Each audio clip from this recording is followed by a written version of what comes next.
make breaded chicken breast cutlets. 2 ways. Chicken Milanese and chicken Parmigiano. I'm gonna show you how to do it, and we're gonna start right now with the breaded mixture.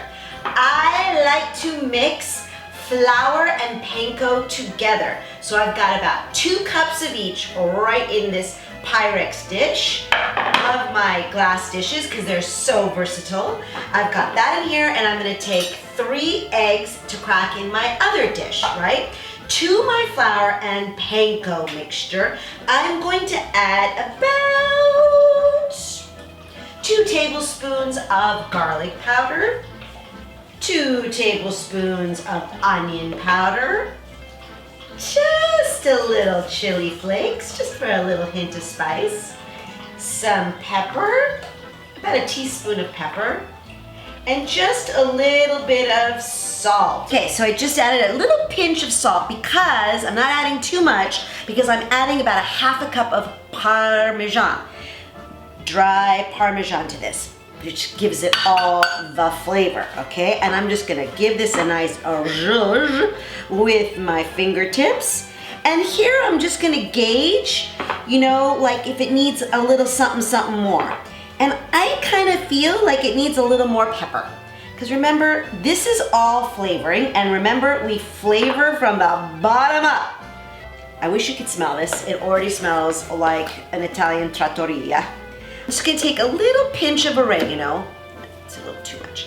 And I'm just gonna crush it in the palm of my hand, because that's gonna bring out the flavors and the aroma. Gonna kind of awaken that herb, because it's a dried herb. And that is perfect. Okay, that's my flour mixture. Now to this, my flour mixture, I sounded like Julia Child. Okay, so I'm gonna crack in my 3 eggs. I have my garbage bowl right by me. So I'm organized, no fuss. All right, I'm gonna break those yolks up, give it a nice whisk to sharpen my knife to make sure it's really sharp. And my chicken breasts are still slightly frozen, which makes it a lot easier to cut through. So they're kind of loose on the top and a little firm in the middle. So we're just gonna go right down the middle, and I'm using the palm of my hand to hold the breast in place.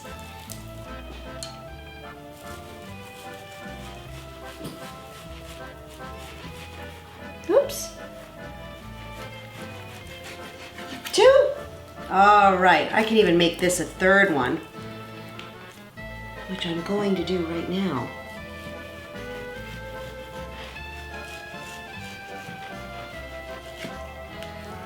Perfect. All right, I'm now gonna pound these out so we get a nice, flat, even cooking fillet. All right, I'm gonna just get my saran wrap so we can pound this out.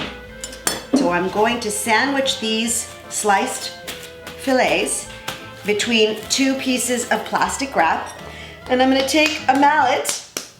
You could take a rolling pin, a mallet, a frying pan, whatever, and I'm just gonna pound it out. So the thickest part of the breast flattens out to the thickest part. So we have nice, even cooking.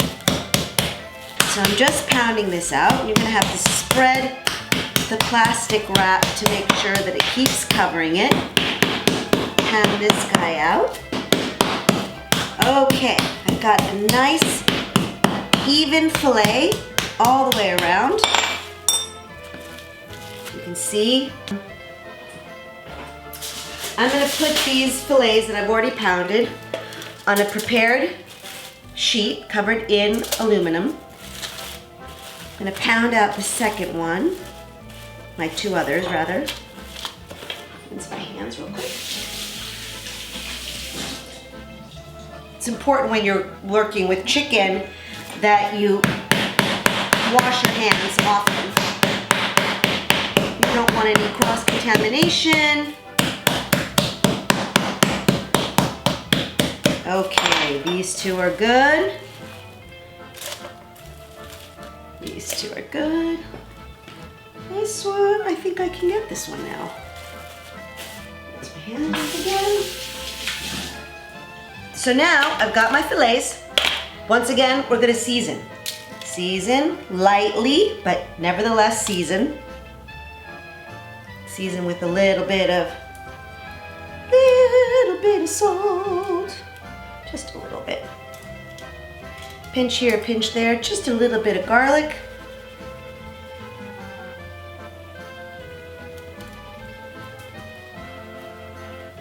Just ever so lightly, because this is all our flavor.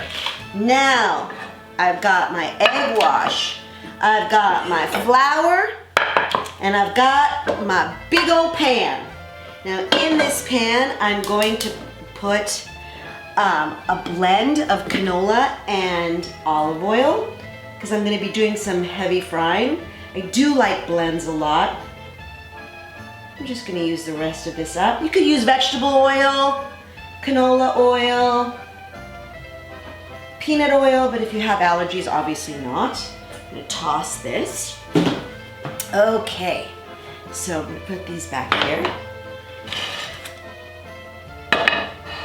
Bring the oil up to temperature. Grab some tongs.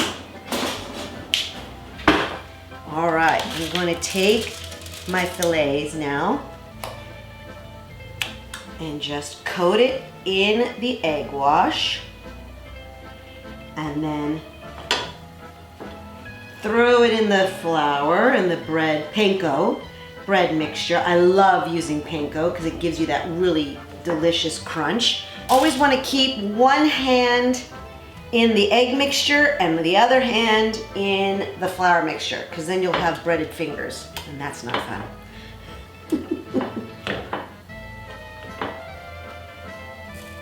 Oopsie. Nice and crusty. That's what I like. And over to my left, I have baking sheets already prepped and ready. So when they're done, I put it right away on the baking sheets for the next step.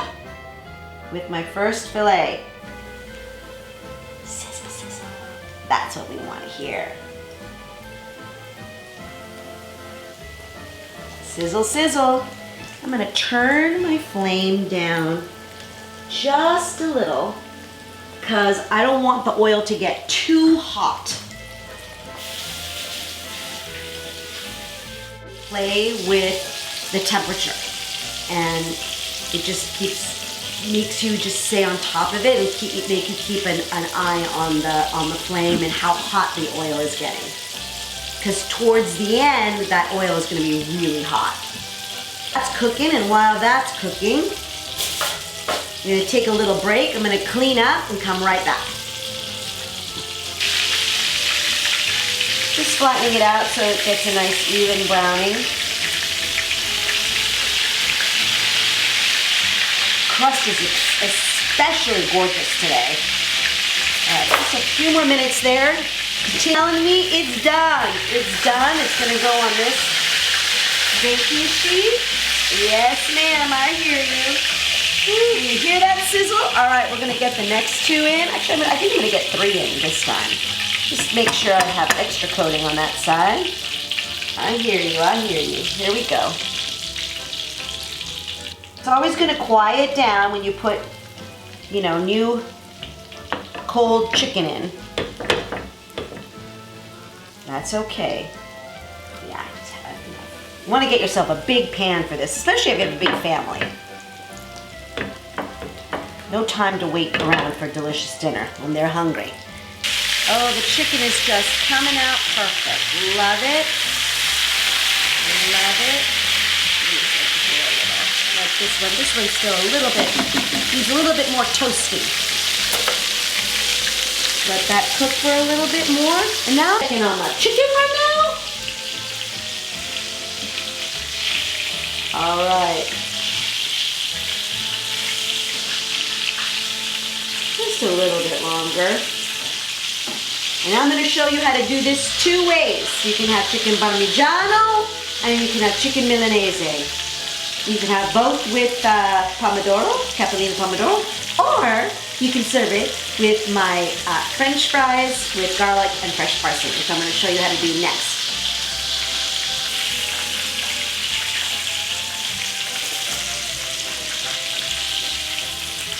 Okay, so I'm going to go now and I'm going to take some fresh mozzarella. I'm just going to slice some slices of this, right? So, I'm going to take 2 of these and I'm just going to layer them with the Parmigiano, no, not the mozzarella. I take the nice big ones because I want to put a lot more cheese on. So these are going to go in to the oven and bake up. Put these separately. I'm going to preheat my oven to 350, and that's just going to take a few minutes to melt, like 10-15 minutes maximum. My oil didn't burn, my breadcrumbs didn't burn. Wow, this is like the most perfect way I've ever made chicken parmigiana and Milanese. I'm so proud. I'm so proud of my babies. Turn that up just a little. I'm going to take a spoon. I'm going to toss this keka, just like so. All right. Take these 2 gorgeous pieces of chicken. Put it right there.